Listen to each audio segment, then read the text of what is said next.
Hello guys, কেমন আছো সবাই? দেশি ফ্রিল্যান্সারে তোমাদের স্বাগতম। তো আজকের ভিডিওটা হচ্ছে নতুন ইউটিউবারদের জন্য, যারা 2022 সালে এসে নতুন ইউটিউবিং শুরু করছেন বা ভবিষ্যতে ইউটিউবিং করতে চান। তো আজকে আমার ভিডিওতে নতুন ইউটিউবারদের করা 4টা ভুল নিয়ে আলোচনা করব। যেই ভুলগুলো নতুন ইউটিউবাররা নিজের অজান্তেই করে ফেলে। তো বর্তমানে 2022 সালে এসে ইউটিউবের পলিসিগুলো কিন্তু অনেক আপডেট হয়েছে। সেই ক্ষেত্রে যদি আপনারা এই ভুলগুলো এভয়েড না করেন, তাহলে কিন্তু আপনার ইউটিউব ক্যারিয়ার শুরু না হতেই শেষ হয়ে যাবে।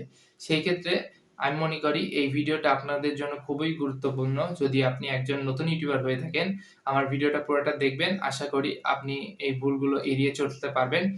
তো বেশি কথা না বলে চলুন আমাদের ভিডিওটা শুরু করা যাক, এবং যারা আমার চ্যানেলে নতুন তারা অবশ্যই আমার চ্যানেলটা সাবস্ক্রাইব করে দিবে এবং পাশে থাকা বেল আইকনটা প্রেস করে দেবে। আর যারা অলরেডি সাবস্ক্রাইব করে ফেলেছো তাদেরকে অসংখ্য ধন্যবাদ। তো প্রথমে আমরা যে ভুলগুলো করে থাকি তার মধ্যে প্রধান হচ্ছে সাব ফর সাব। তো আমরা যখন নতুন ইউটিউবিং শুরু করি তখন আমরা এই সাব ফর সাবটা করে থাকি। তো সাব ফর সাবটা কি? সাব ফর সাব হচ্ছে এটাই যে আপনি আমার চ্যানেলটা সাবস্ক্রাইব করুন, আমি আপনার চ্যানেলটা সাবস্ক্রাইব করে দেব। বা যারা নতুন ইউটিউবিং শুরু করছেন, যাদের ভিডিওতে বেশি ভিউজ বা সাবস্ক্রাইবার আসতেছে, তখন তাদের ভিডিওর কমেন্ট বক্সে গিয়ে কমেন্ট করা, আপনি আমার চ্যানেলটা সাবস্ক্রাইব করুন, আমি আপনার চ্যানেলটা সাবস্ক্রাইব করে দেব। বা অনেক জায়গাতে লেখা যে একে অপরকে সাবস্ক্রাইব করে একটি ভালো কমিউনিটি তৈরি করা। তো ইউটিউবের রুলস অনুযায়ী যদি আপনি ফেক অডিয়েন্স বা ফেক এঙ্গেজমেন্ট আপনার চ্যানেলে নিয়ে আসেন, তাহলে ইউটিউব কিন্তু আপনার চ্যানেলটা হয় ফ্রিজ করবে, না হলে আপনার চ্যানেলটা সাসপেন্ড করে দেবে। তো এই জিনিসটা খেয়াল রাখবেন, কোনোভাবেই আপনারা আপনার চ্যানেলে সাব ফর সাব করবেন না। তো আমাদের সেকেন্ড ভুলটি হচ্ছে আপনি আপনার চ্যানেলে 4000 ঘন্টা ওয়াচ টাইম পূরণ করতে লাইভ স্ট্রিম করতে পারবেন না। আসলে বিষয়টা এমন না। আমি বিষয়টা আরো ভালোভাবে বুঝিয়ে বলি। সেটা হচ্ছে আমি এই পর্যন্ত অনেক ইউটিউবারদের দেখেছি যারা তাদের চ্যানেলে 4000 ঘন্টা ওয়াচ টাইম পূরণ করার জন্য শুধু লাইভ স্ট্রিম অন করে রাখে। যারা ভ্যালুয়েবল কনটেন্ট দেয় না বা সেই লাইভ স্ট্রিমে তারা কোনো কিছুই দেখায় না। জাস্ট একটা আই ক্যাচিং থাম্বনেইল দেয় এবং তাদের লাইভ স্ট্রিমটা শুরু করে দেয়। দিয়ে ফোনটা রেখে দেয়। তো এটা করলে আপনি অনেকভাবে সমস্যার মুখে পড়বেন। প্রথমত, একটি নতুন চ্যানেলে সাবস্ক্রাইব সংখ্যা কিন্তু খুবই কম থাকে। সেই ক্ষেত্রে আপনি যদি আপনার চ্যানেলে লাইভ স্ট্রিম শুরু করেন, তাহলে আপনার চ্যানেলে কিন্তু অডিয়েন্স বেশি থাকবে না বা আপনার লাইভ স্ট্রিমটা কিন্তু বেশি মানুষ দেখবে না। তারপরও যদি ২-৩ জন আপনার লাইভ স্ট্রিমটা দেখে, তারা কিন্তু ২ থেকে ৩ মিনিট দেখার পর সেই লাইভ স্ট্রিম থেকে বের হয়ে যাবে। তার মূল কারণ হচ্ছে, না আপনি তাদেরকে এন্টারটেইন করছেন, না আপনি তাদেরকে কিছু শেখাচ্ছেন। অর্থাৎ আপনার কোনো ভ্যালুয়েবল কনটেন্ট না এটি। সেক্ষেত্রে আপনার অডিয়েন্স কিন্তু আপনার ভিডিওগুলো দেখবে না। আর যখন আপনার ভিডিও মানুষ দেখবে না, তখন কিন্তু ইউটিউব এটাকে প্রমোট করবে না। সেক্ষেত্রে কিন্তু আপনার ভিডিওটা অনেক নিচে চলে যাবে এবং আপনার ভিডিওতে ভিউজ আসবে না। আবার যখন আপনি মনিটাইজেশন এর জন্য এপ্লাই করবেন, তখন কিন্তু ইউটিউবের রিভিউ টিম আপনার ভিডিওগুলো দেখবে। যখন দেখবে আপনার কনটেন্ট গুলো ভ্যালুয়েবল না, আপনি শুধু আপনার ভিউজ বা সাবস্ক্রাইবার বাড়ানোর জন্য লাইভ স্ট্রিম করছেন বা 4000 ঘন্টা ওয়াচ টাইম পূরণ করার জন্য লাইভ স্ট্রিম করছেন, তখন কিন্তু আপনার মনিটাইজেশনটা এনাবল হবে না বা আপনার অ্যাকাউন্টটা কিন্তু তারা সাসপেন্ডও করে দিতে পারে। সেক্ষেত্রে এই দিকটা নজর রাখবেন। তো তৃতীয় ভুলটি হচ্ছে আপনার চ্যানেলের কোনো প্রবলেমেটিক ভিডিও বা ক্লিকবেল টাইপের ভিডিও। এটা আমি আরো ক্লিয়ার ভাবে বলি, আমাদের সকলের চ্যানেলে কোনো না কোনো ভিডিও থাকে যেগুলো ক্লিকবেল টাইপের, যেগুলো মানুষ ক্লিক করে কিন্তু ভিডিওটা তারা পুরাপুরি দেখে না। বা এমন কিছু ভিডিও যে ভিডিওগুলোতে আপনার কিছু ভুলের কারণে সেগুলোকে প্রাইভেট বা আনলিস্টেড করতে হয়।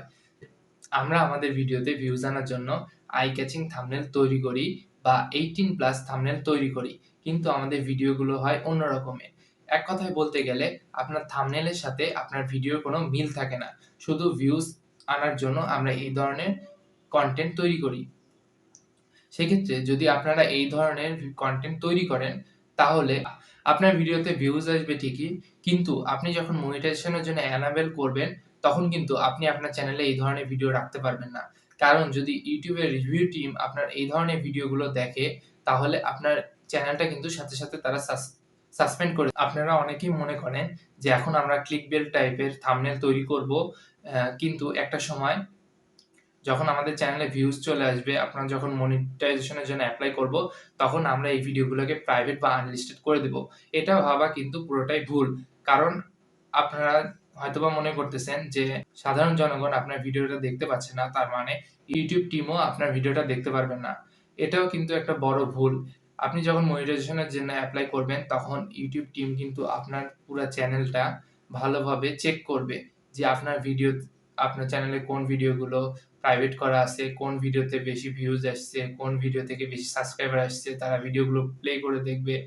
সেই ক্ষেত্রে আপনার প্রাইভেট ভিডিওগুলোও কিন্তু তারা দেখতে পারবে। আর আপনি যদি আপনার চ্যানেলের ভিডিওটা প্রাইভেট বা আনলিস্টেড বা ডিলিট করেন, তখন কিন্তু আপনার চ্যানেলের যে ভিউ টাইম, মানে ওই ভিডিওর যে ভিউ টাইমটা রয়েছে, ওই ভিউ টাইমটা কিন্তু আপনার টোটাল ভিউ টাইমের থেকে কেটে যাবে। ওই ভিডিওটা দেখে যতগুলো সাবস্ক্রাইবার এসেছিল, আপনি যদি ওই ভিডিওটা আনলিস্টেড বা প্রাইভেট করে দেন, সেক্ষেত্রে কিন্তু ওই কয়টা সাবস্ক্রাইবার আপনার টোটাল সাবস্ক্রাইবার থেকে মাইনাস হয়ে যাবে। সেক্ষেত্রে এটা কিন্তু আপনার কোনো লাভে আসবে না।